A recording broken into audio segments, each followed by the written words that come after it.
आज हम पढ़ने वाले हैं एस्टिमेटिंग एंड कॉस्टिंग। जो हमारी अभी वैकेंसी निकली है, जो हमारा अभी JN की वैकेंसी निकाली है RSM-SSB ने, उसके अंदर जो हमारा सब्जेक्ट डिप्लोमा सिविल इंजीनियरिंग का एस्टिमेटिंग कॉस्टिंग, उसके अंदर क्या सिलेबस है, क्या कंटेंट उसके अंदर प्रोवाइड करवाया गया है जो हमें पढ़ना है अच्छे से।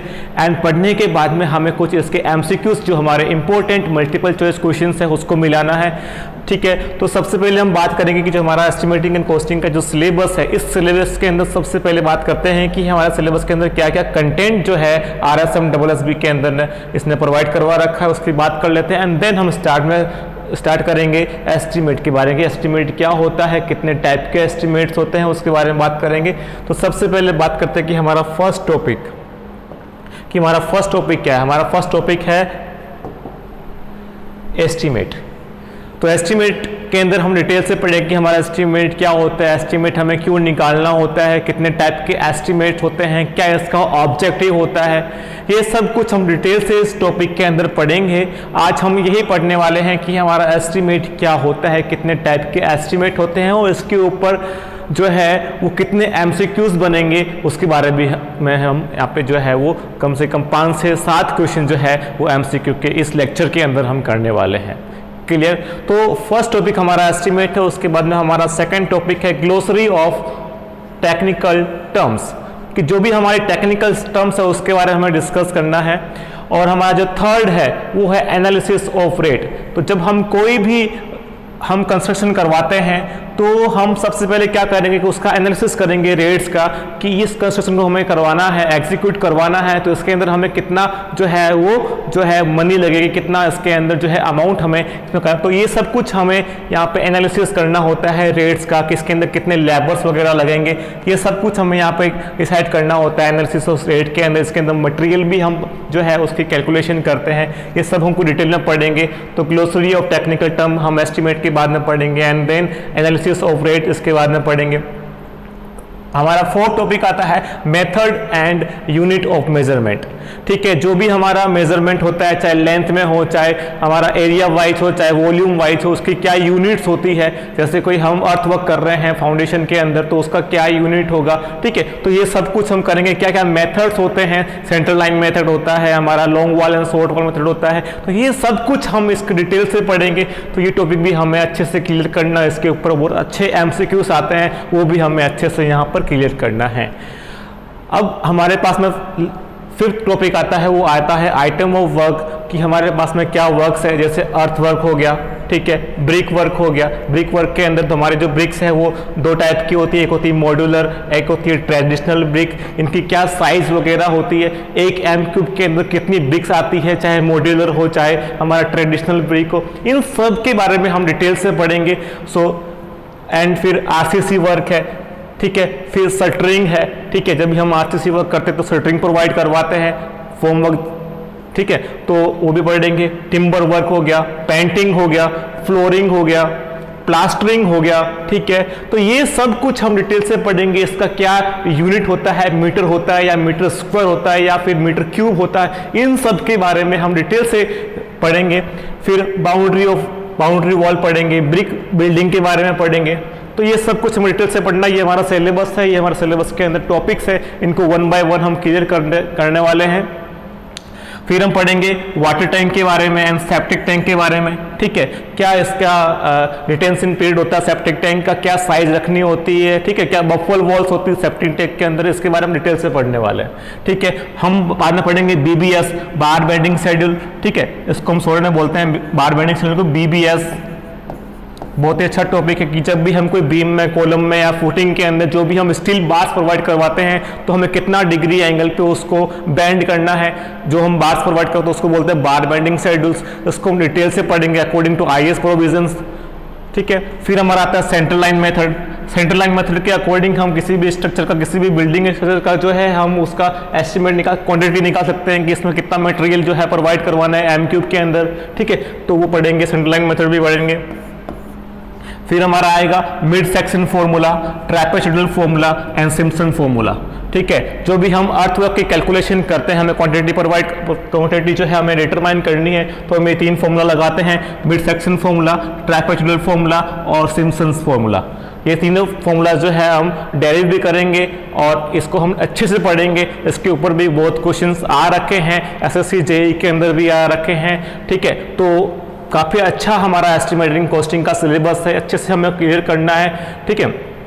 और आगे जो हमारा है कॉस्ट ऑफ सेप्टिक टैंक, अगर हमें सेप्टिक टैंक बनाना है, ठीक है, सेप्टिक टैंक बनाना है या फिर फ्लेक्सिबल पेवमेंट्स बनाना है, कोई ट्यूब वेल बनाना है, ठीक है, तो इसके लिए कितना हमें एस्टिमेट, मतलब कितना कॉस्ट इसके लिए आएगा, उसका हमें डिटेल से इसका जो है वो जो है हमें यहाँ पे स्टडी करना है।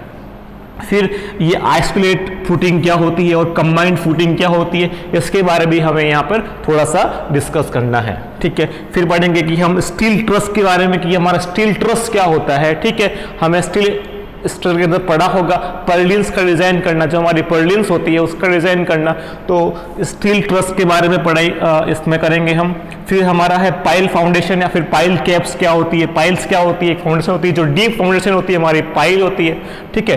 तो पाइल के ऊपर पाइल कैप्स लगाते हैं, इसके बारे में पढ़ेंगे, ठीक है।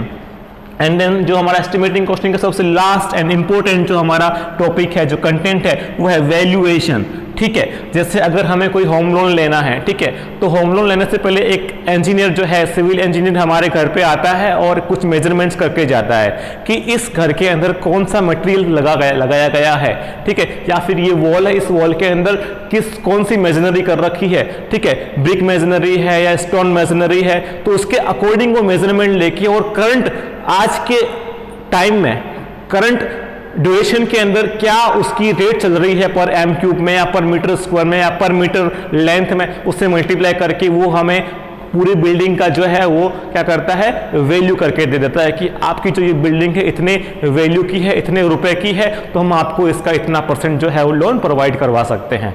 तो वो जो होता है उसे बोलते हैं वैल्यूअर बोलते हैं, ठीक है। तो जो हमारा जो होम लोन्स के बैंक्स वगैरह होते हैं, तो उसके अंदर जो वैल्यूअर होता है, जो होम लोन्स के अंदर जो, ठीक है, तो वो हम वैल्यूएशन पढ़ेंगे, तो वैल्यूएशन पढ़ेंगे तो हम वैल्यू निकालेंगे एंड कॉस्ट निकालेंगे, ठीक है। हमें ये बताना चाहिए कि हमारा स्क्रैप वैल्यू क्या होता है किसी बिल्डिंग का, ठीक है। कुछ समय बाद में हमारी जो बिल्डिंग है वो स्क्रैप होने के कगार पर आ जाती है, तो हमारा जो है स्क्रैप वैल्यू क्या होता है, सैल्वेज वैल्यू क्या होता है किसी बिल्डिंग का असिस्ट वैल्यू क्या होता है, सिंकिंग फंड क्या होता है, ये सब कुछ हमें अच्छे से पढ़ना है। बहुत ही इंपॉर्टेंट एंड बहुत ही इंटरेस्टेड हमारा सब्जेक्ट है वो एस्टिमेटिंग एंड कॉस्टिंग है, ठीक है। डिप्रिसिएशन एंड ऑब्सोलेसेंस क्या होता है, मेथड ऑफ वैल्यूएशन क्या होते हैं, इसके बारे में हमें डिटेल से पढ़ना है। तो छोटा सा सिलेबस हमारे पास में है एस्टिमेटिंग कॉस्टिंग का, लगभग इस सिलेबस को हम ये सारे के सारे टॉपिक्स लगभग हम 10 से 12 लेक्चर्स के अंदर, वीडियो लेक्चर्स के अंदर हम इसको कंप्लीट कर लेंगे। इसी के साथ में हर वीडियो लेक्चर्स के एंड में कम से कम 5 से 7 एमसीक्यूज जो इंपॉर्टेंट है, एग्जाम में आने लायक है, जो आज तक आ चुके हैं, उनको भी हम यहाँ पर डिस्कस करने वाले हैं हर वीडियो लेक्चर के अंदर। तो आज हम स्टार्ट करते हैं एस्टिमेटिंग एंड कॉस्टिंग। सबसे पहले हम बात करेंगे एस्टिमेट की, कि ये डियर स्टूडेंट्स कि एस्टिमेट क्या होता है, हम क्यों एस्टिमेट निकालते हैं, एस्टिमेट निकालने के बाद में हम क्या करते हैं, इसके बारे में हम डिटेल से आज डिस्कस करने वाले हैं। तो चलिए स्टार्ट करते हैं। चलिए देखिए, जैसा कि आपको यहां दिख रहा होगा कि हमारा एस्टिमेट, कि एस्टिमेट क्या है, ठीक है, ये एस्टिमेट होता क्या है। तो देखिए मैंने यहाँ पे डेफिनेशन लिखी है। डेफिनेशन ये कह रही है to determine quantity of required materials, ठीक है, to determine quantity of required material. Suppose आपको एक रूम बनवाना है आपको, और सबसे पहले हम क्या करेंगे, रूम बनवाने के लिए सबसे पहले हम क्या करेंगे, नींव की खुदाई करवाएंगे, मतलब सोइल को एग्जिबिट करेंगे, ठीक है। तो कितना सोइल हमें वहां से खोद के बाहर निकालना है, ठीक है। उसके बाद में हम क्या करेंगे, सबसे पहले हम क्या करेंगे, सोइल को खुदाई करने के बाद में सबसे पहले हम क्या करेंगे, वहां पे अंदर की तरफ पीसीसी करवाएंगे, प्लेन सीमेंट कंक्रीट करवाएंगे, ठीक है। एंड देन हम क्या करेंगे, first footing, second footing, third footing, DPC, ठीक है। एंड देन हमारा सुपर स्ट्रक्चर जो भी हमारा वॉल होता है वो, ये सब कुछ वहां पे हम जो है वो कंस्ट्रक्ट करवाएंगे। क्लियर। तो उसके अंदर कितना मटेरियल लगना है उसको डिटरमाइन करना, उसको कैलकुलेट करना, ठीक है, वो सब कुछ क्या होता है, एस्टिमेट होता है। क्लियर? तो एस्टिमेट का डेफिनेशन क्या है, to determine quantity of required material, कि हमें कितना रिक्वायर्ड है मटेरियल, ठीक है, हमें वहां पर कितना सीमेंट लगेगा, कितना सैंड लगेगा, कितना एग्रीगेट्स लगेंगे, कितना वाटर लगेगा, ये सब कुछ पहले डिटरमाइन करना क्या कहलाता है, एस्टिमेट कहलाता है। So estimate is to determine quantity of required materials और क्वांटिटी ऑफ रिक्वायर्ड रिसोर्सेज, ठीक है, जो भी हमारा रिसोर्स है, जैसे हमें सोइल को खोदने के लिए हमें क्या क्या इक्विपमेंट्स चाहिए, ठीक है, जेसीबी चाहिए या फावड़ा चाहिए, क्या क्या इक्विपमेंट्स चाहिए, क्या क्या रिसोर्सेज चाहिए, उनको डिटरमाइन करना, क्वांटिटी उनकी डिटरमाइन करना, रिसोर्सेज की, मटेरियल्स की, for the execution of A project, तो वो कहलाता है एस्टिमेट। आई होप कि आपको एस्टिमेट की डेफिनेशन समझ में आ चुकी होगी। अब एस्टिमेट समझने के बाद में हम पढ़ते हैं कि एस्टिमेट के बाद में हमारा कॉस्टिंग क्या होता है, हमारा कॉस्टिंग क्या होता है, ठीक है। तो कॉस्टिंग ये होता है कि जो भी हमने कंस्ट्रक्शन करवाने के लिए जो भी क्वांटिटी डिटरमाइन करी है, उस क्वांटिटी का करंट टाइम में क्या रेट मार्केट में चल रहा है। जैसे आपने सोइल के अंदर नींव की खुदाई करवा दी नींव बनवाने के लिए, तो पर एम क्यूब के अंदर मार्केट में क्या रेट चल रहा है, तो उसे हम मल्टीप्लाई कर देंगे टोटल क्वांटिटी के अंदर, तो उसकी रेट निकल के आ जाएगी हमारे पास।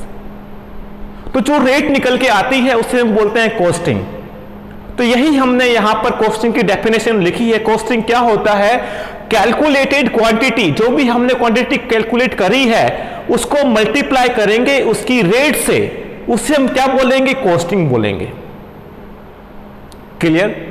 कि हमें इस बिल्डिंग के अंदर जो है इतना जो है फाउंडेशन करवाना है, इतना एम क्यूब का फाउंडेशन करवाना है। जैसे हमें यहां पे एक फाउंडेशन करवाना है 10 एम क्यूब का, और मार्केट के अंदर 1 एम क्यूब की रेट चल रही है 1000, तो क्या होगा, हमारी क्वांटिटी कितनी, 10 एम क्यूब, पर एम क्यूब की रेट कितनी, 1000। देन कैलकुलेटेड क्वांटिटी 10 एंड उसकी रेट कितनी, 1000। 10 into 1000 is equal to 10,000 rupees जो होगा उसका क्या होगा, पूरी फाउंडेशन की रेट होगी। उसको अगर फाउंडेशन को खुदवाना है आपको, तो इसका मतलब ये है कि आपको वहां पर 10,000 रुपए लगाने पड़ेंगे। आई होप कि आपको अब समझ में आ गया होगा कि हमारा एस्टिमेट क्या होता है और कॉस्टिंग क्या होता है। क्लियर? और एक बात का आपको और ध्यान देना है, ये जो हमारे पास में रेट निकल के आती है ना, ये एग्जैक्ट रेट नहीं होती है, ये अनुमानित होती है, प्रोबेबल कॉस्ट होती है। सो हम ये भी कह सकते हैं it is the probable cost. Okay, मैं इसको थोड़ा हाईलाइट कर देता हूं। It is the probable cost, it is the probable cost, it is the probable cost. Okay, it is the probable cost of project before starting of work और execution by help of drawing. जो भी हमारे पास में drawing है उसके में पूरी detail होती है कि जो भी हमें कंस्ट्रक्शन करवाना है, किसी भी कंस्ट्रक्शन को एग्जीक्यूट करवाना है, उसके अंदर क्या लेंथ है, क्या विड्थ है, क्या हाइट है, उसकी सारी डायमेंशंस हमें दे रखी होती है। तो उसकी जो है हमें कैलकुलेट करना होता है, डिटरमाइन करना होता है क्वांटिटी। क्वांटिटी डिटरमाइन करने के बाद में हम फाइंड करते हैं कॉस्ट। तो हमें वहां पर उस कंस्ट्रक्शन की जो है एक प्रोबेबल कॉस्ट मिल जाती है। तो हम ये भी कह सकते हैं एस्टिमेट क्या है, एस्टिमेटिंग एंड कॉस्टिंग क्या है, ठीक है। It is the probable cost of project. क्या है, it is the probable cost of project before starting of work और execution by help of drawing. I hope कि आपको यह समझ में आ चुका होगा। तो आपको ध्यान देना है, एस्टिमेट हमारे एस्टिमेटिंग कॉस्टिंग क्या है, हमें एक प्रोबेबल कॉस्ट निकाल के दे देती है, ठीक है, before starting of project. Project को स्टार्ट होने से पहले हमें एक प्रोबेबल कॉस्ट मिल जाती है कि हमें एक कंस्ट्रक्शन करवाना है तो इतने रुपए लगेंगे, तो इतने रुपए हमारे पास है या नहीं, तो ही हम इतना कंस्ट्रक्शन करवाएं, नहीं तो नहीं करवाएं। क्लियर? तो हमें एक प्रोबेबल कॉस्ट हमें यहां पर दे देता है। चलिए आगे बढ़ते हैं। आई होप आपको यहां तक समझ में आ चुका होगा। नेक्स्ट टॉपिक,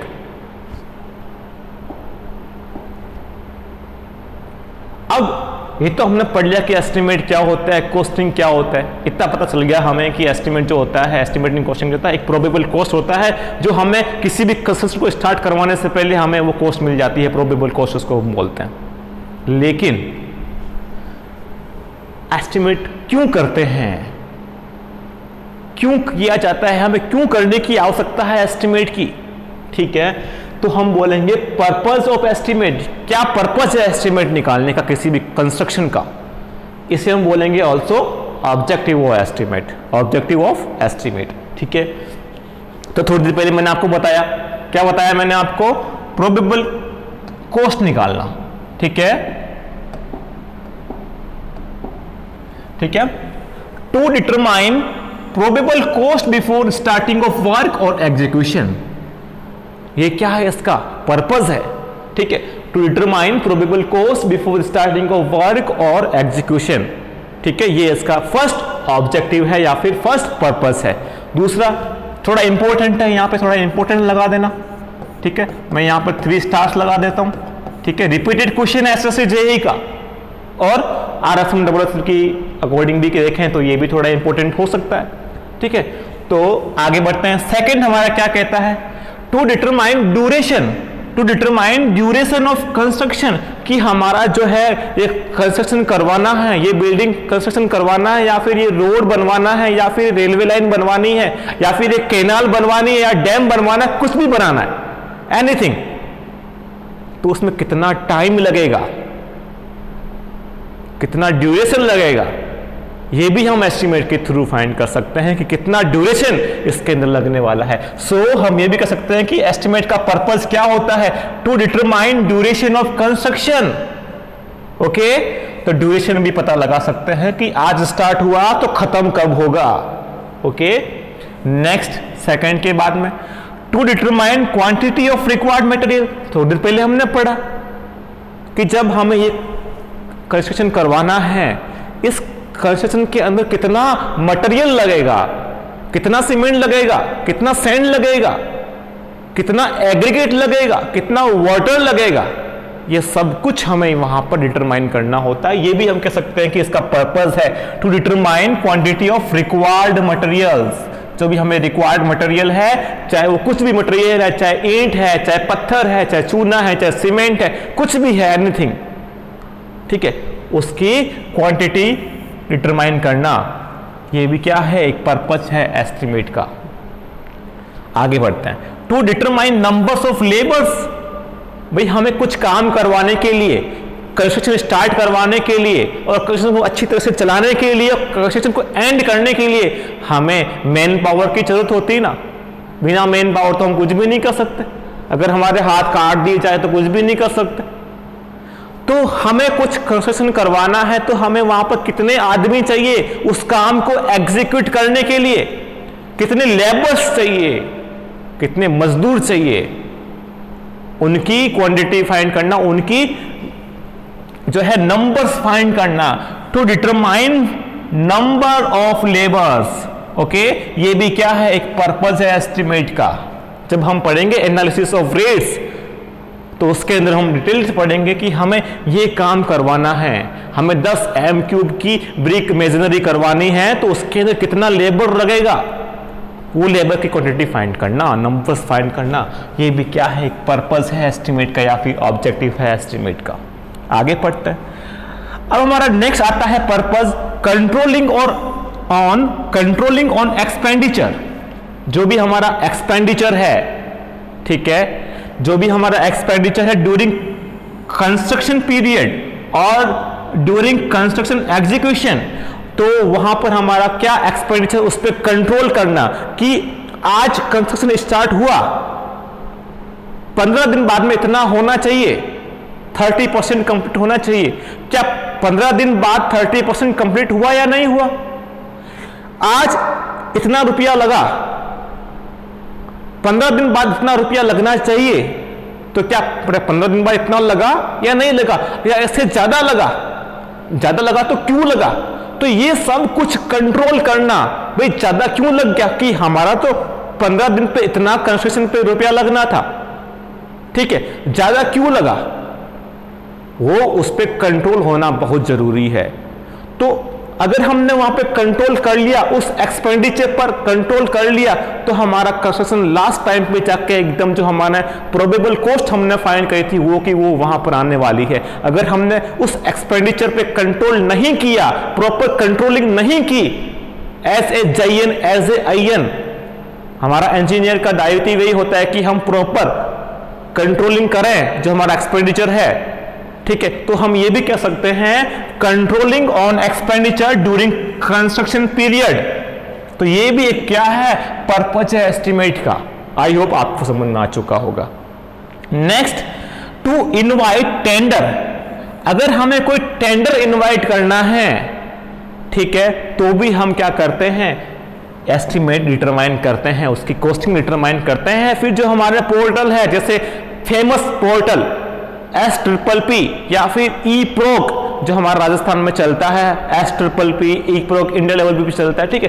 तो उस पे टेंडर इनवाइट करना कि हमें ये इतना काम करवाना है, तो इस काम को करवाने के लिए इतना कॉस्ट हमारा हमने डिसाइड कर रखा है कि इतने कॉस्ट से ज्यादा हम नहीं दे सकते, तो हम क्या करेंगे, ओपन टेंडर कर सकते हैं, ठीक है, ई-प्रोक पे या फिर SPPP वेबसाइट पे, ठीक है। देन वहां से कुछ फर्म्स होती है, वो बिड देती है, हमें जो लोवेस्ट होती है उसको हम कॉन्ट्रैक्ट दे देते हैं कि आप हमारा ये जो है वो काम स्टार्ट कर दो, हम उसको वर्क ऑर्डर रिलीज कर देते हैं। तो हम ये भी कर सकते हैं कि एस्टिमेट के थ्रू हम कोई टेंडर जो है वो फ्लोट कर सकते हैं। To float the tender, NIT मैंने यहां पे लिखा है, NIT, नोटिस इनवाइटिंग टेंडर बोलते हैं इसको, ठीक है।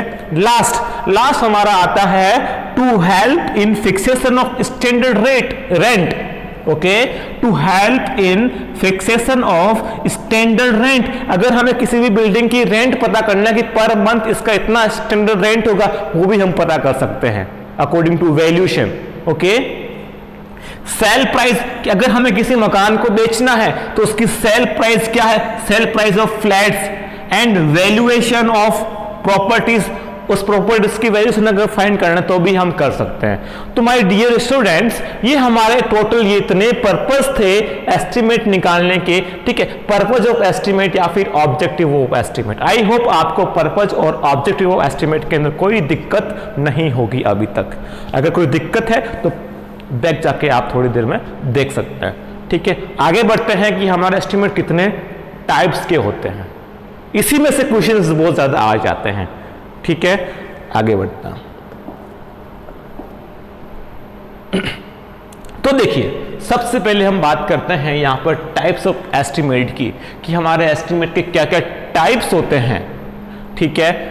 तो सबसे पहले जो हमारा टाइप होता है, देखिए जैसे अभी हम RSM WSB की तैयारी कर रहे हैं, हम जयन बन जाएंगे, ठीक है। जयन बन जाने के बाद में जैसे हम फर्स्ट काम मिलता है कि आप जाओ, जैसे हम बन गए PWD के अंदर जयन बन गए, और हमारे IN ने या एक्सी ने बोल गया, जयन साहब आप तो नए हो यहाँ पर, आप जाओ साइड पे और पता लगाओ कि यहां से यहां तक हमें इतना सेक्शन पे रोड बनाना है, क्या एस्टिमेट होगा। आप जाओगे यहां पे मेजरमेंट लोगे, हमने तो पढ़ रखा है, प्रैक्टिकल नॉलेज नहीं है, ठीक है। तो हम तो क्या करेंगे, वहां पर जो है क्वांटिटी निकाल के आ जाएंगे। क्वांटिटी निकालने के बाद में फिर हम यहाँ पे आके IN से पूछेंगे कि इतनी क्वांटिटी है सर, तो इसकी रेट क्या चल रही है पर एम मीटर लेंथ के अंदर, या फिर पर मीटर स्क्वायर पर एम क्यूब में, जो भी, ठीक है। तो उससे हम क्या करेंगे, मल्टीप्लाई कर देंगे, तो हमारे पास पर्टिकुलर पूरी की पूरी सेक्शन की, ठीक है, हमारे पास में जितने भी किलोमीटर हम सर्वे करके आए हैं उसकी हमें रेट मिल जाएगी। क्लियर। तो हम क्या करते हैं, जब भी हमें कोई नया वर्क स्टार्ट करवाना होता है, सबसे पहले हम क्या करते हैं, साइट विजिट करते हैं। साइट विजिट करते हैं और हम अंदाजा लगाते हैं कि हमें यह काम करवाना है, तो इस काम को करवाने के लिए अंदाजन अप्रोक्सीमेट इतना कॉस्ट लगेगा, इतना एस्टिमेट है, ठीक है। तो सबसे पहला जो हमारा एस्टिमेट होता है टाइप्स ऑफ एस्टिमेट्स में से, वो एस्टिमेट होता है प्रिलिमिनरी एस्टिमेट। प्रारंभिक प्राकलन जिसे हम हिंदी में कहते हैं, प्रारंभिक प्राकलन। ठीक है, तो सबसे पहले हमारा एस्टिमेट आता है preliminary estimate. Okay, preliminary estimate को हम अप्रोक्सीमेट एस्टिमेट भी बोला गया है। प्रिलिमिनरी प्रारंभिक प्राकलन को हम अप्रोक्सीमेट एस्टिमेट, अनुमानित प्राकलन भी हम बोलते हैं, और इसको रफ कॉस्ट एस्टिमेट भी बोलते हैं। ठीक है, देखिए हम जाएंगे, साइट पे जाएंगे, सबसे पहले हम पता नहीं है कहां से कहां तक कंस्ट्रक्शन करवाना है, तो हम क्या करते हैं, साइट पे जाते हैं, एक रफ एस्टिमेट ले लेते हैं, रफ मेजरमेंट ले लेते हैं कि इतना बाई इतना का प्लॉट है और इतना प्लॉट एरिया पे इतना रेट चल रहा है, तो हमने जो रफ एस्टिमेट निकाला, हमने डायमेंशन जो ली है उसको रेट से मल्टीप्लाई कर देंगे तो हमारे पास में एक रफ कॉस्ट आ जाएगी, तो इसे हम रफ कॉस्ट एस्टिमेट भी बोलते हैं। ठीक है, अप्रोक्सीमेट एस्टिमेट भी बोलेंगे, प्रिलिमिनरी प्रारंभिक प्राकलन भी इसको बोलते हैं। तो इस तीनों चीज एक ही है, चाहे हम इसको प्रिलिमिनरी एस्टिमेट बोलो, चाहे हम इसको अप्रोक्सीमेट एस्टिमेट बोलें, चाहे इसको हम रफ कॉस्ट एस्टिमेट बोलें, सारी की सारी एक ही चीज होती है यहां पर। क्लियर? तो ये फर्स्ट एस्टिमेट है, हमें अच्छे से पढ़ना है क्या होता है। और जब भी हमें कोई प्रशासनिक स्वीकृति लेनी होती है, ठीक है, हायर अथॉरिटी से हम उसकी सैंक्शन लेते हैं ना कि हमें ये इतना किलोमीटर का रोड बनाना है, तो हमें ये इतना जो है अनुमानित लागत लगेगा, तो हमें इसको सैंक्शन कर दो, तो हम इसको एग्जीक्यूट कर दे काम।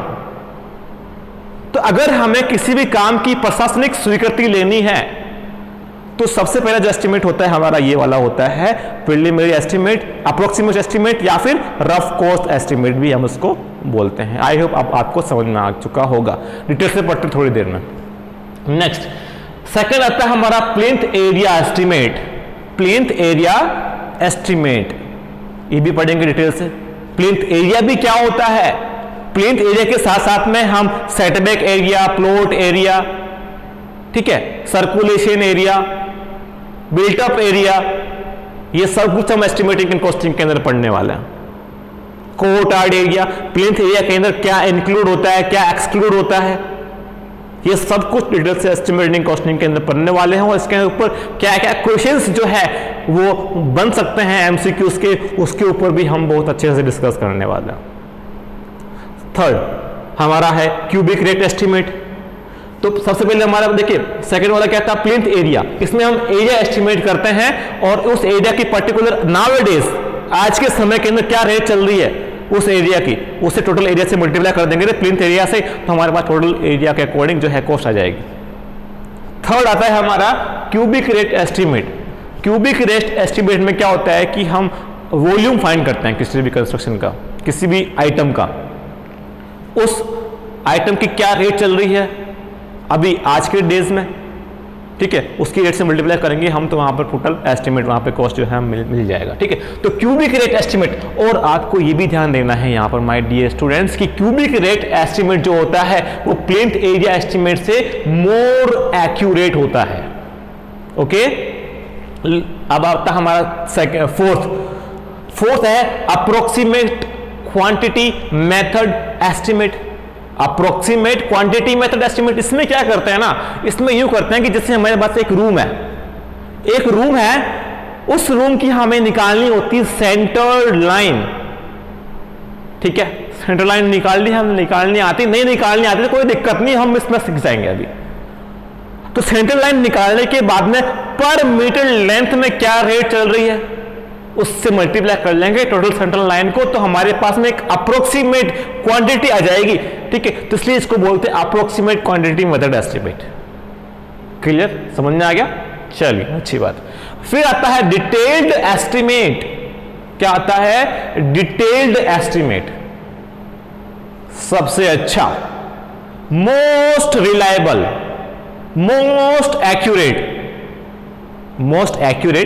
मोस्ट रिलायबल वो होता है डिटेल्ड एस्टिमेट। और डिटेल्ड एस्टिमेट को आइटम रेट एस्टिमेट भी बोला गया है। आइटम रेट एस्टिमेट भी इसको बोला गया है क्योंकि इसके अंदर हम हर एक आइटम की अलग अलग रेट निकालते हैं, तो इसलिए क्या कहते हैं इसको? Reliable, most accurate. कौन सा? Detailed estimate. कहते हैं, इसलिए तो कहते हैं डिटेल। ठीक है, फिर आता है रिवाइज्ड एस्टीमेट। रिवाइज्ड एस्टीमेट को हम डिटेल एस्टीमेट भी बोलते हैं। क्यों किया जाता है उसके बारे में डिस्कस करते हैं थोड़ी ही देर के अंदर, सभी के बारे में डिटेल से हम डिस्कस करने वाले हैं। फिर आता है सप्लीमेंट्री एस्टीमेट, फिर आता है रिवाइज्ड एंड सप्लीमेंट्री। हर एक एस्टीमेट एक दूसरे से लिंक्ड है आगे। ठीक है, हर एक एस्टीमेट एक दूसरे से इंटरलिंक्ड है। ठीक है, सप्लीमेंट्री एस्टीमेट, फिर आता है रिवाइज्ड एंड सप्लीमेंट्री एस्टीमेट, फिर लास्ट आता है एनुअल रिपेयर और एनुअल मेंटेनेंस एस्टीमेट। ठीक है, जब भी हम कोई रोड वगैरह बनाते हैं ना, ठीक है, तो बारिश का पानी आने के बाद में या फिर इंपैक्ट लोडिंग के कारण, ठीक है, तो क्या होता है उसके अंदर गड्ढे वगैरह पड़ जाते हैं, और जब छोटा सा गड्ढा पड़ गया तो उसके ऊपर ट्रांसपोर्टेशन आने के बाद में तो धीरे धीरे वो गड्ढा बड़ा होता चला जाता है। तो हम क्या करते हैं, उसको पैचिंग वगैरह करा के एकदम एक साल में 1-2 बार क्या करते हैं, ठीक करवा देते हैं। ठीक है, जब हम इंजीनियर बन जाएंगे तो हमें काम करवाना पड़ेगा। ठीक है, तो उसे हम बोलते हैं साल में 1-2 बार करवा देते हैं। ठीक है, ठीक है, तो मेंटेनेंस करते हैं ना रोड को या किसी भी बिल्डिंग को, तो उसे बोलते हैं एनुअल रिपेयर करना। ठीक है, एनुअल रिपेयर या फिर एनुअल उसको मेंटेन रखना है, एनुअल मेंटेनेंस एस्टीमेट भी इसको बोलते हैं। AR रहमान ना, AR और मतलब AM, ठीक है, इसको बोला गया है। ठीक है, सो नेक्स्ट हम इसके बारे में डिटेल से डिस्कस करने वाले हैं। सबसे पहले बात करी थी हमने प्रीलिमिनरी एस्टीमेट क्या था। ठीक है, इसको अप्रोक्सीमेट एस्टीमेट भी बोलते हैं और रफ कॉस्ट एस्टीमेट भी बोलते हैं। तो सबसे पहले बात कर रहे हैं हम यहाँ पर डिटेल से पढ़ेंगे सारे एस्टीमेट्स को और क्या क्या इसके ऊपर प्रोबेबल क्वेश्चंस बन सकते हैं उसके बारे में डिस्कस करेंगे डिटेल से। क्लियर? सो प्रीलिमिनरी एस्टीमेट या फिर अप्रोक्सीमेट एस्टीमेट या फिर रफ कॉस्ट एस्टीमेट क्या होता है, तो मैंने यहां पर लिखा है my dear students, in this estimate detailed drawings are not required. क्योंकि हम क्या कर रहे हैं, as a JEN as a IN हम साइट पे जाएंगे। साइट तो अभी तो बहुत ही बंजर पड़ी है, वहां पे हमें कंस्ट्रक्शन करवाना है ना, हमारे पास अभी तो ड्राइंग भी नहीं आई है।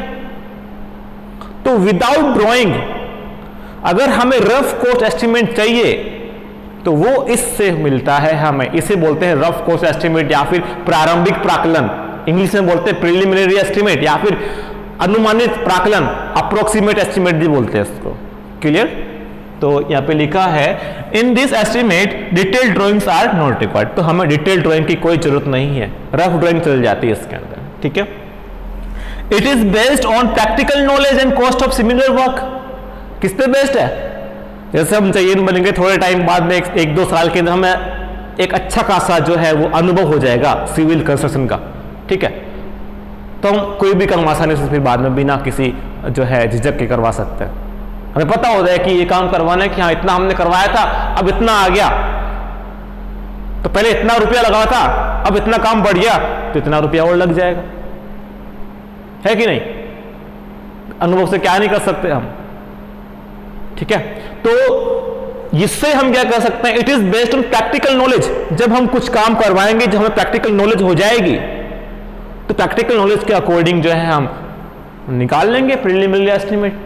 कितना काम करवाना, इतना मीटर लंबी रोड बनानी, इतना किलोमीटर लंबी रोड बनानी है, तो भाई साहब इसकी इतनी चौड़ाई है, इसमें इतना मीटर लगेगा, कितना कॉस्ट आएगा, फटाफट से हम कैलकुलेट करके दे देते हैं। बस यही है, it is based on practical knowledge and cost of similar work.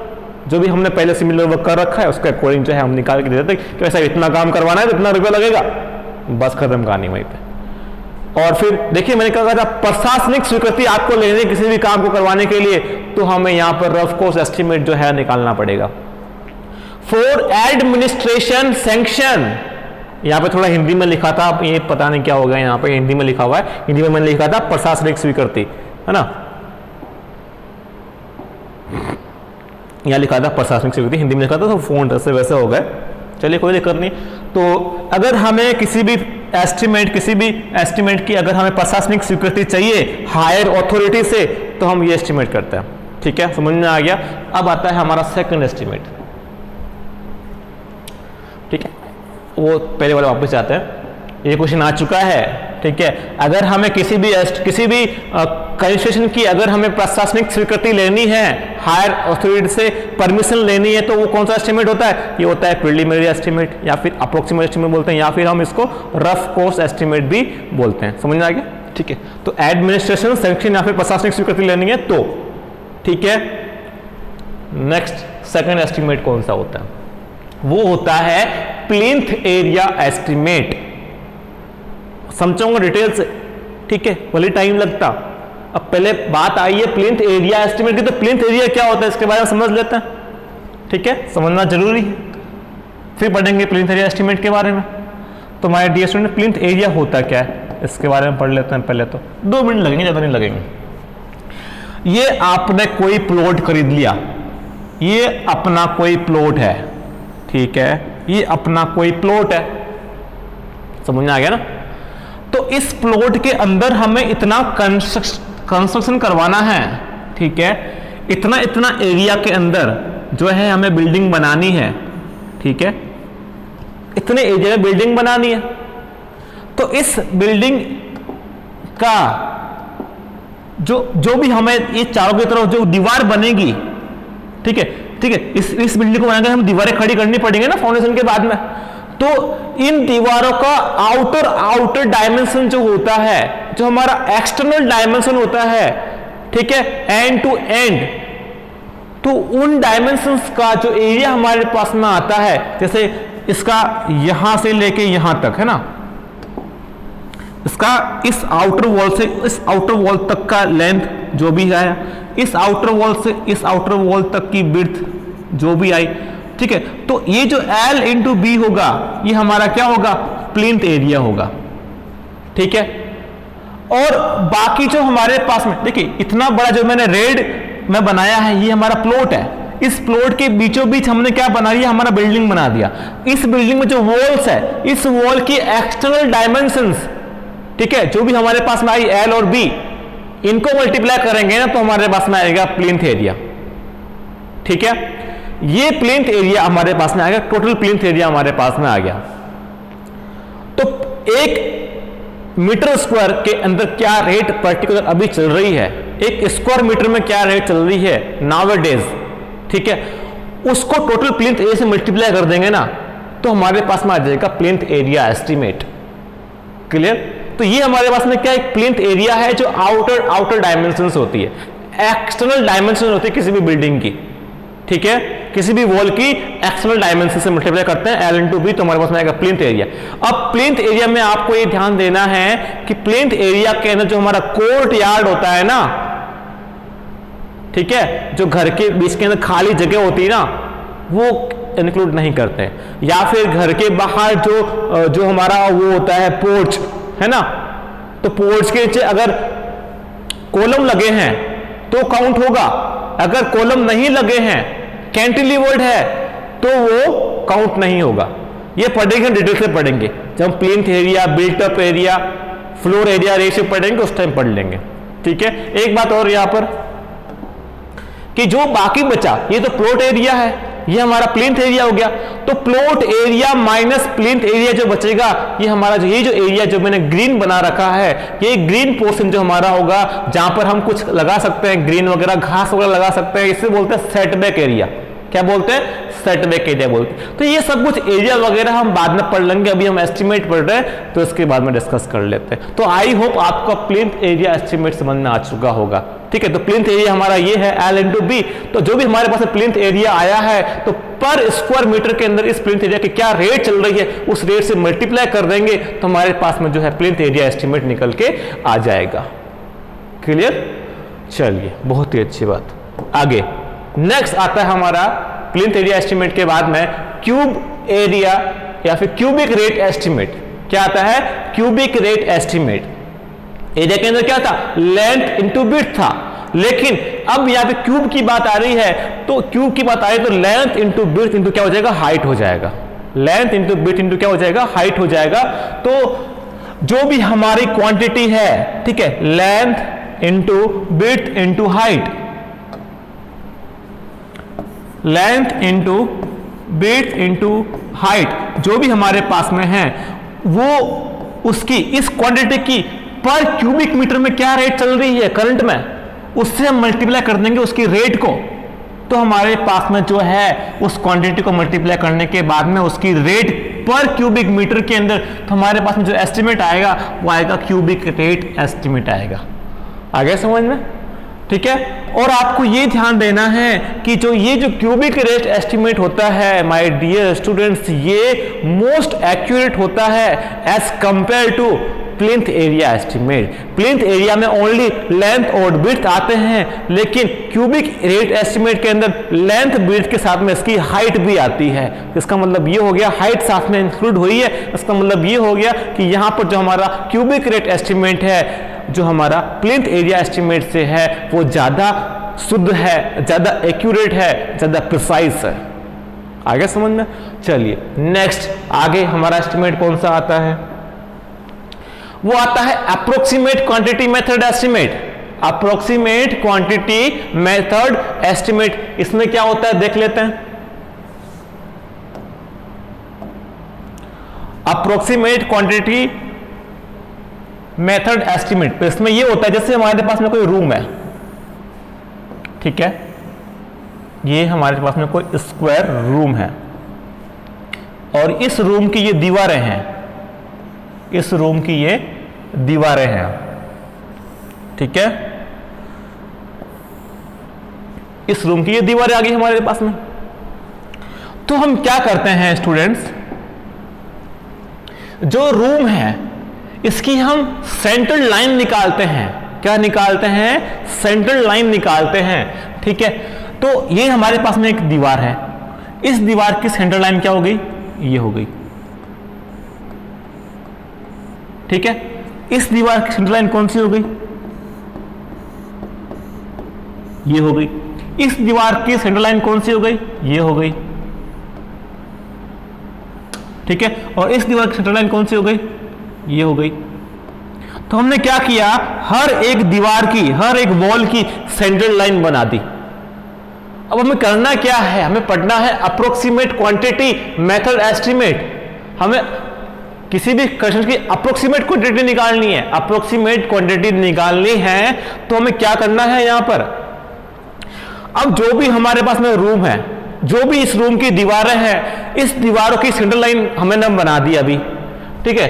तो जहां पर एक सेंट्रल लाइन दूसरी सेंट्रल लाइन से क्रॉस हो रही है, यहां पे क्रॉस हुई, एक यहां पर क्रॉस हुई, एक यहां पर क्रॉस हुई, एक यहां पर क्रॉस हुई, ठीक है। तो अब इस क्रॉसिंग पॉइंट से लेके इस क्रॉसिंग पॉइंट तक की डिस्टेंस, फिर इस क्रॉसिंग पॉइंट से इस क्रॉसिंग पॉइंट तक की डिस्टेंस, फिर इससे यहां तक की, इससे यहां तक की डिस्टेंस, इन सभी लेंथ को मेजर करना है।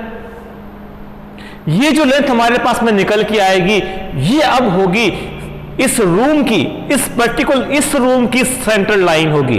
तो इस सेंट्रल लाइन को, ये हमारे पास में जो सेंट्रल लाइन आएगी, ये आएगी total central line of walls.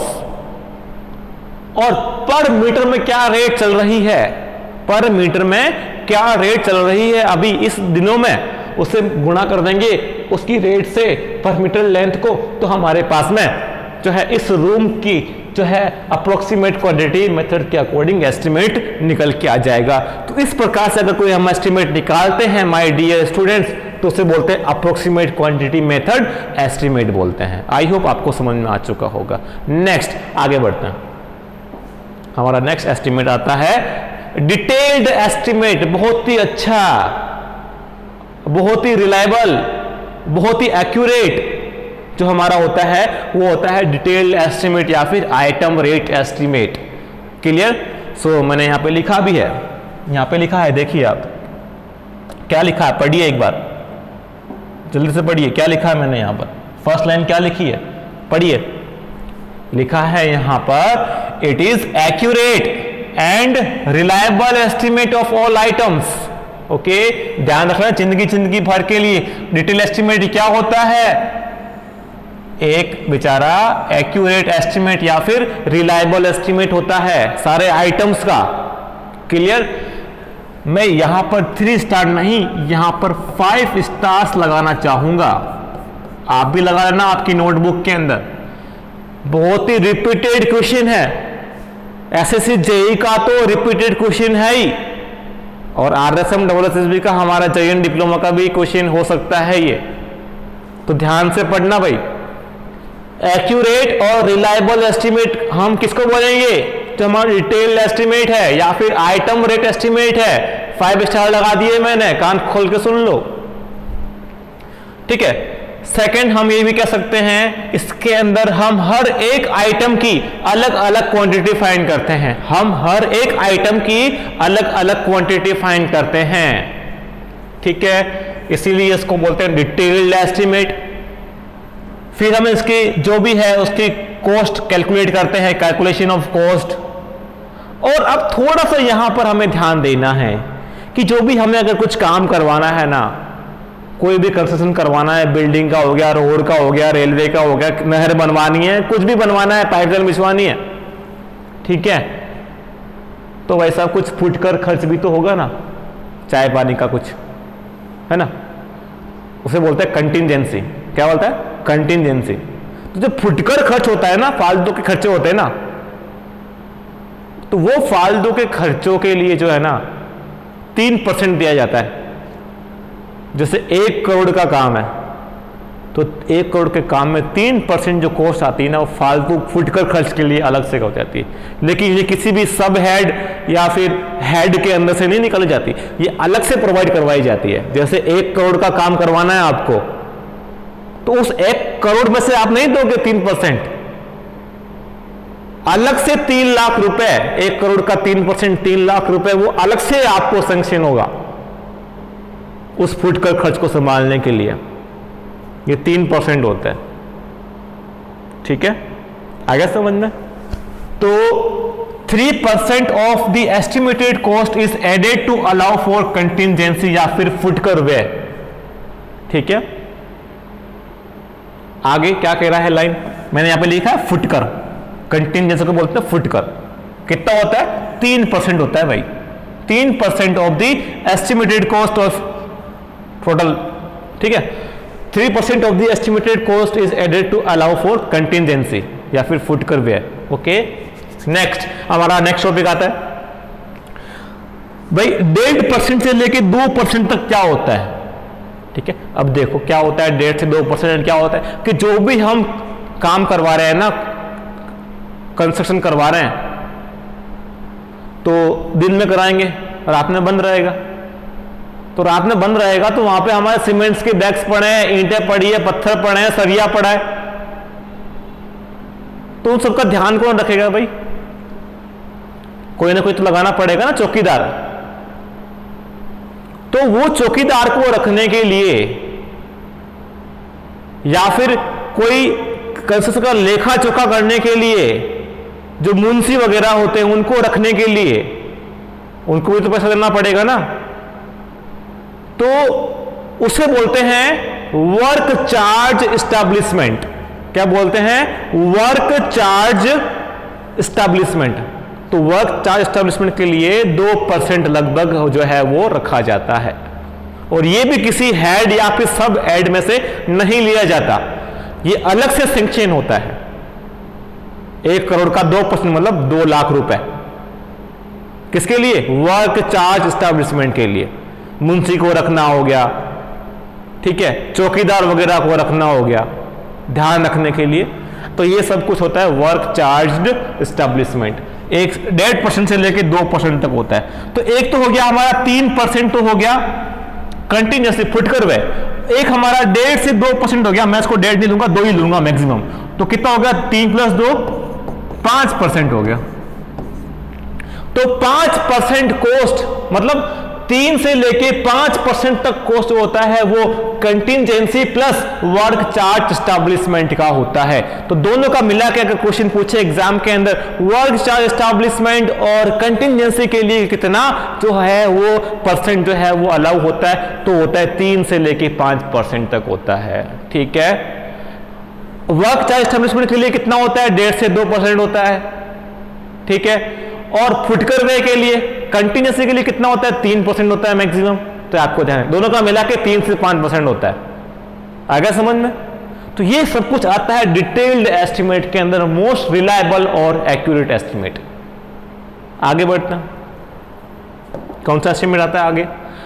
तो नेक्स्ट हमारा आता है रिवाइज्ड एस्टिमेट, या इसको हम कहते हैं ऑल्सो कॉल्ड डिटेल्ड एस्टिमेट।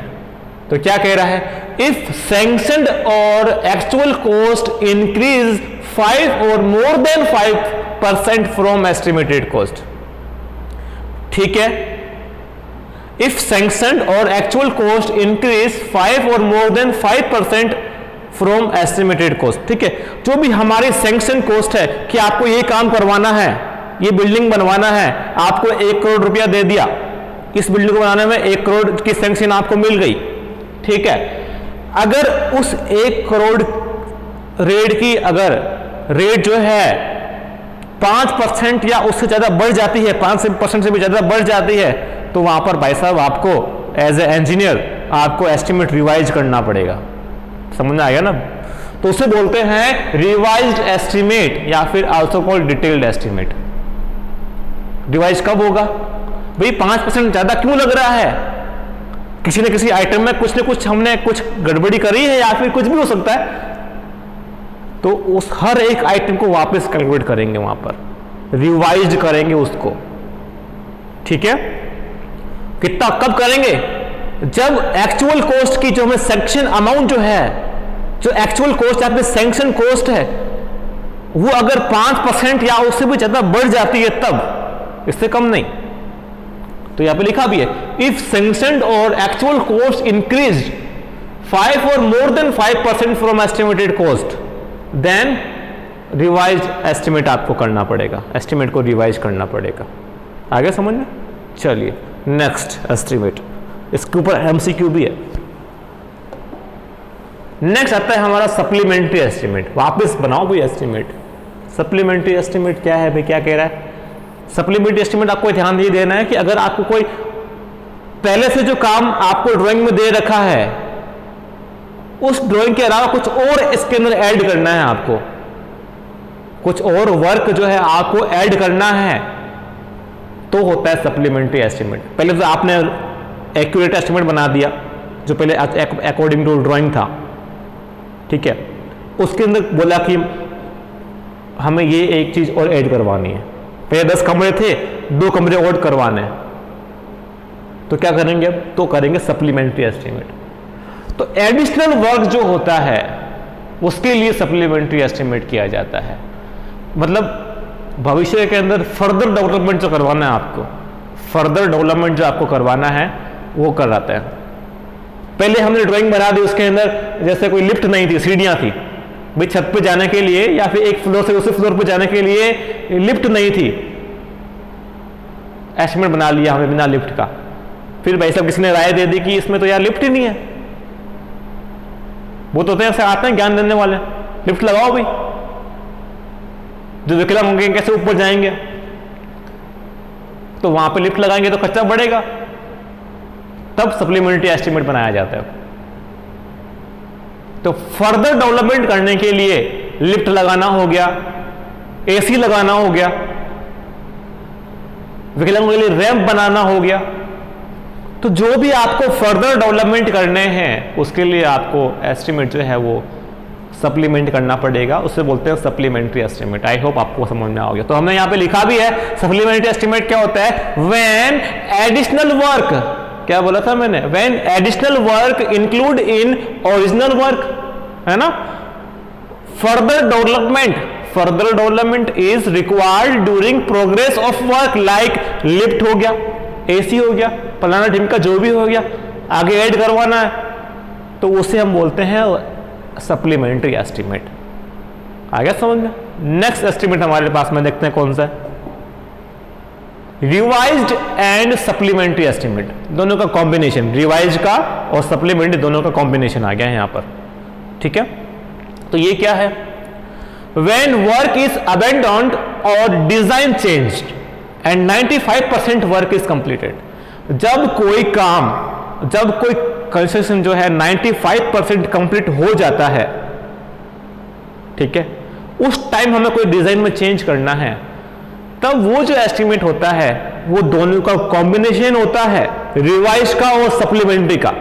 तो वो जो एस्टिमेट होता है वो होता है revised and supplementary estimate. I hope आपको समझ में आ चुका होगा, ठीक है। 95% वर्क कंप्लीशन के बाद। Next, last estimate, annual repair और एनुअल मेंटेनेंस एस्टिमेट, AR और AM एस्टिमेट, एनुअल रिपेयर और एनुअल मेंटेनेंस एस्टिमेट। ये कितना होता है पूरी कैपिटल कॉस्ट का? पूरी कैपिटल कॉस्ट का ओनली 2.5% होता है, कंटिजेंसी का 0.5% कम। कंटिजेंसी कितना होता है? 3 होता है ना, क्रिटिकल का 3 होता है। तो एनुअल रिपेयर और एनुअल मेंटेनेंस का पूरे कैपिटल कॉस्ट का 2.5% होता है, ठीक है। तो 2.5% ऑफ द कैपिटल कॉस्ट, ठीक है। और इसके अंदर हम क्या क्या करवाते हैं? एनुअल रिपेयर और एनुअल मेंटेनेंस के अंदर क्या क्या, मतलब वार्षिक, है ना, साल में एक बार, ठीक है। व्हाइट वॉशिंग कराते हैं, ठीक है। क्या कराते हैं? व्हाइट वॉशिंग करवाते हैं। तो व्हाइट वॉशिंग हो गया, ठीक है। कलर वॉशिंग हो गया, कलर करवाएंगे भाई, घरों में होली दिवाली पे जो है हम कलर वगैरह करवाते हैं ना, ठीक है, तो उसका 2.5%।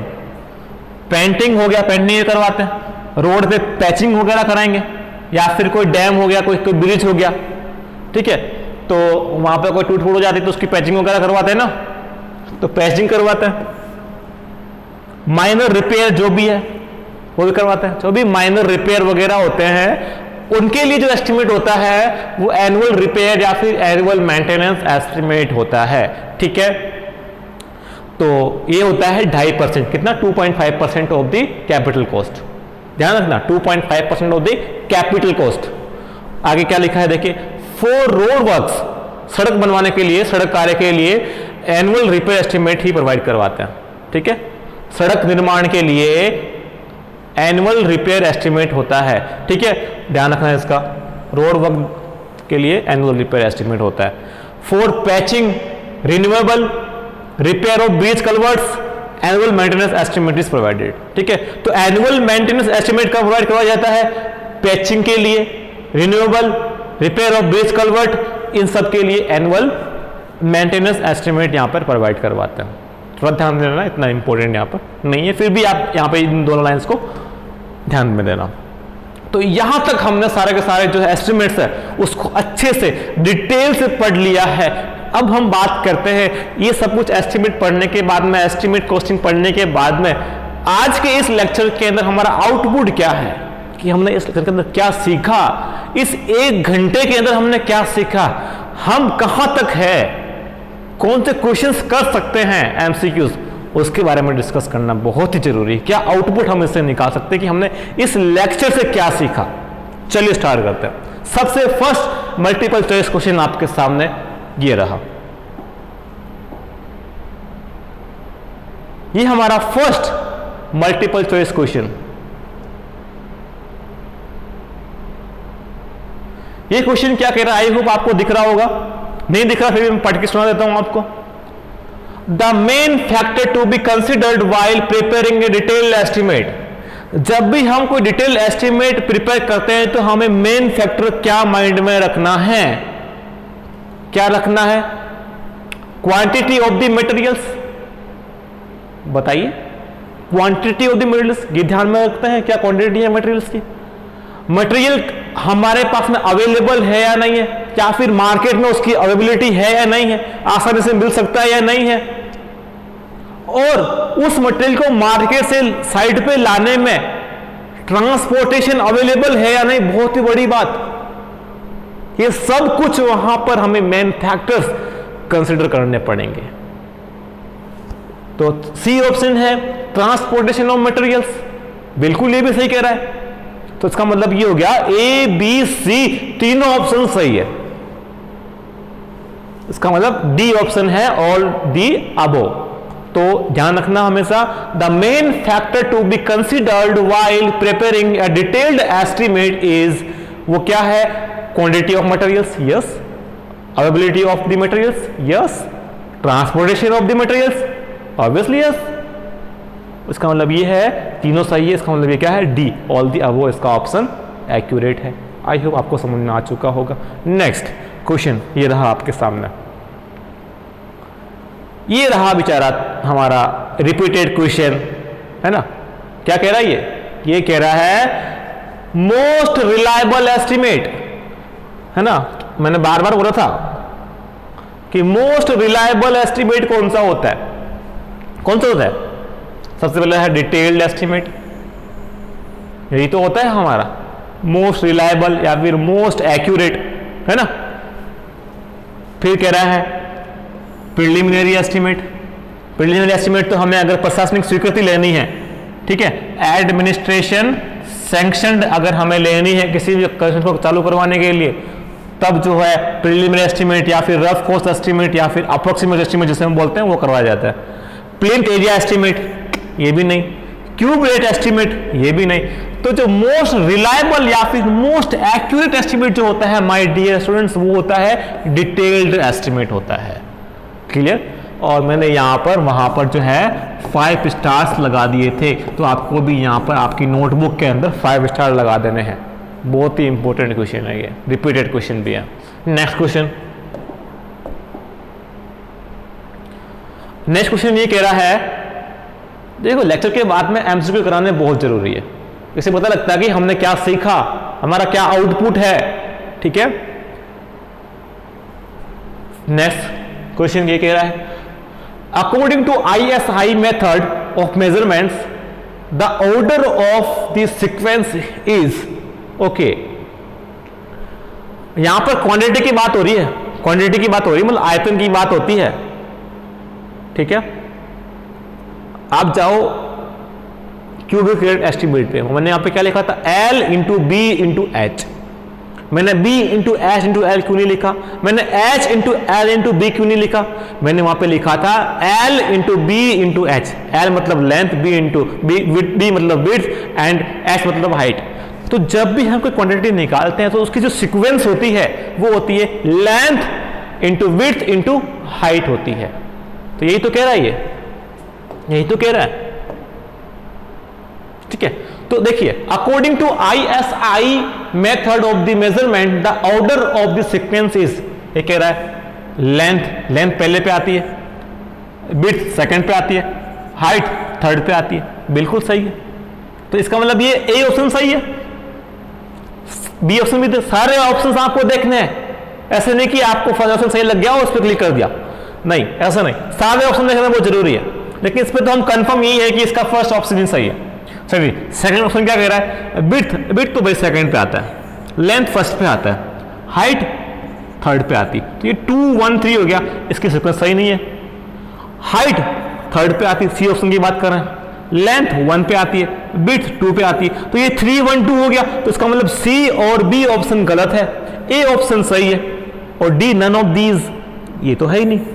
तो इसका मतलब इसका जो ऑप्शन है वो ए सही है। तो जब भी हम कोई वॉल्यूम निकालते हैं वो उसकी जो सीक्वेंस होती है वो क्या होती है, length into width into height होती है, LBH होती है। समझ में आ गया। नेक्स्ट,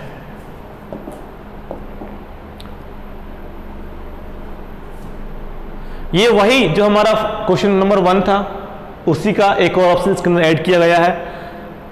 तो क्वेश्चन वापस कर लेते हैं एक बार। ये क्वेश्चन ये कह रहा है main factor to be considered while preparing a detail estimate. जब हम डिटेल एस्टिमेट प्रोवाइड करवाते हैं करते हैं तो वहां पर हमें क्या मेन फैक्टर को ध्यान में देना होता है। मैंने बताया था आपको, वहां पर क्वालिटी ऑफ द मटेरियल ये था वहां पे option, availability of the material वहां पे था, ट्रांसपोर्टेशन ऑफ द मटेरियल ये भी वहां पर था। एक ऑप्शन यहाँ पे नया ऐड और हो गया, वो है location of site and local labour charge. Site की लोकेशन क्या है, जो हमें सामान, जो हमें मटेरियल चाहिए वो मार्केट में है, तो वो साइट उस मार्केट से कितनी दूर है, या फिर उसकी लोकेशन क्या, आसपास पानी वगैरह है या नहीं है, ये सब कुछ साइट पे भी डिपेंड करता है। साइट राइज में है, फॉल में है, इस पर भी डिपेंड करता है।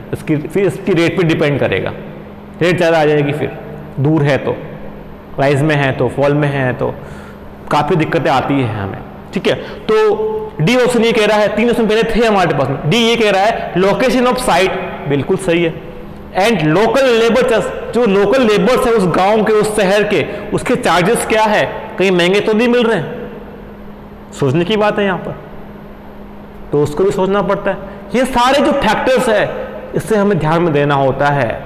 ठीक है, तो इसका मतलब ये हो गया इसका ऑल दी अबो, सारे के सारे ऑप्शन सही है। इसका मतलब जो है ये हमारा ई ऑप्शन जो है वो सही है। The main factor to be consider, ये सारे फैक्टर आपको वहां पर एज ए इंजीनियर वहां पे कंसिडर करने पड़ेंगे। नेक्स्ट ये रहा, ये क्वेश्चन कह रहा है, आई थिंक आपको कि यहां पर ये क्वेश्चन नहीं दिख रहा होगा, मैं आपको यहां पे पढ़ के सुना देता हूं। चलिए आपको अब दिख रहा होगा आपको।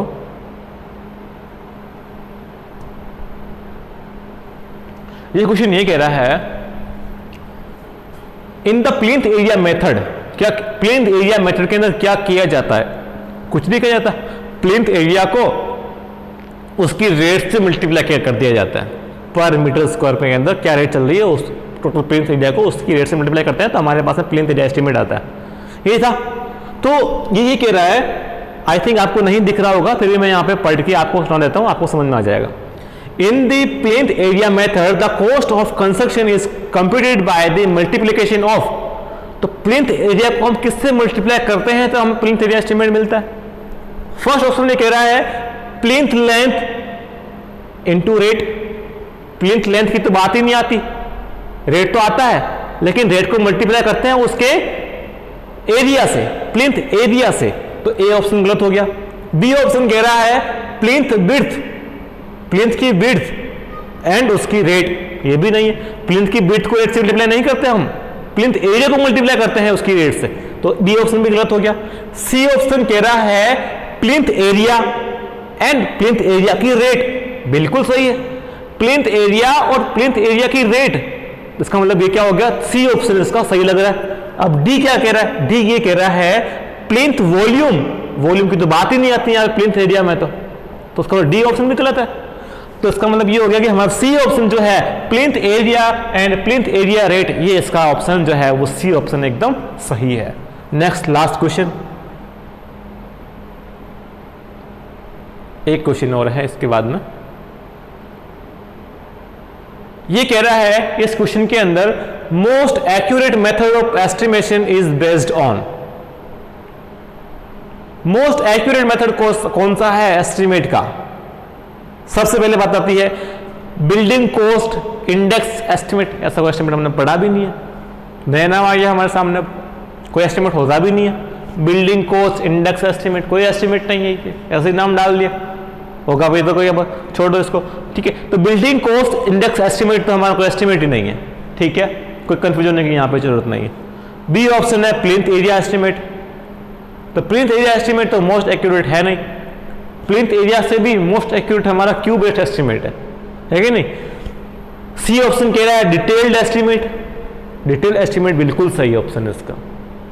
ठीक है, मोस्ट एक्यूरेट और मोस्ट रिलायबल एस्टिमेट होता है, डिटेल एस्टिमेट होता है। डी ऑप्शन है लास्ट क्यूब रेट एस्टिमेट, तो क्यूब रेट एस्टिमेट जो होता है प्लिंथ एरिया से मोर एक्यूरेट होता है, और डिटेल एस्टिमेट जो होता है क्यूब रेट से बहुत जो होता है वो सही होता है, एक्यूरेट होता है। तो इसका मतलब ये है कि इसका सी ऑप्शन जो है डिटेल एस्टिमेट जो है वो क्या होता है, मोस्ट एक्यूरेट होता है। आई होप आपको समझना, आपके कंसेप्ट क्लियर होंगे। लास्ट क्वेश्चन, लास्ट क्वेश्चन ये है, इसका आंसर मैं नहीं दूंगा, इसका आंसर आप ही को कमेंट करके देना है कमेंट बॉक्स के अंदर। ये एस्टिमेट का बहुत ही अच्छा क्वेश्चन है। ये क्वेश्चन ये कह रहा है कि एस्टिमेट क्या होता है, एन एस्टिमेट इज क्या, एस्टिमेट क्या है। अगर आपने ये लेक्चर, ये वीडियो लेक्चर अच्छे से पढ़ा तो आपको इसका आंसर देने में कोई दिक्कत नहीं आने वाली है। ये एस्टिमेट क्या होता है, इसका आंसर आपको कमेंट बॉक्स के अंदर लिख के बताना है, कमेंट करना है कि जो एस्टिमेट होता है वो क्या होता है। ए ऑप्शन आपके सामने है cost of the structure using thumb rules, मुझे भी नहीं पता क्या है इसका, आपको कमेंट करके बताना है। बी ऑप्शन है random guess of cost of structure, ये ऑप्शन हो सकता है, क्या पता हो सकता है या नहीं हो सकता, देख लेना आप। ठीक है, सी ऑप्शन कह रहा है probable cost arrived at before construction, ये ऑप्शन भी हो सकता है। डी ऑप्शन कह रहा है एक्चुअल कॉस्ट ऑफ कंस्ट्रक्शन। अब आपको बताना कमेंट करके एन एस्टिमेट इज, क्या है एस्टिमेट। ठीक है। तो इन चारों ऑप्शन में से कौन सा ऑप्शन सही है आपको वहां पे कमेंट बॉक्स के अंदर कमेंट करके बताना है। तो आज जो हमने है एस्टिमेट के बारे में एक यूनिट लेक्चर कंप्लीट कर लिया है। हम टोटल एस्टिमेटिंग एंड कॉस्टिंग को per day per unit lecture के अकॉर्डिंग कम से कम 12 लेक्चर्स के अंदर एस्टिमेटिंग कॉस्टिंग को अच्छे से क्लियर करने वाले हैं। और आई होप कि आपको ये आज का लेक्चर समझ में आ चुका होगा। अगर समझ में आया तो एक बार लाइक कर दें, ठीक है। और आगे नेक्स्ट लेक्चर के अंदर हम पढ़ेंगे जो हमारा ग्लोसरी ऑफ जो हमारा टेक्निकल टर्म्स है उसके बारे में हम अच्छे से डिस्कस करने वाले हैं। Thank you.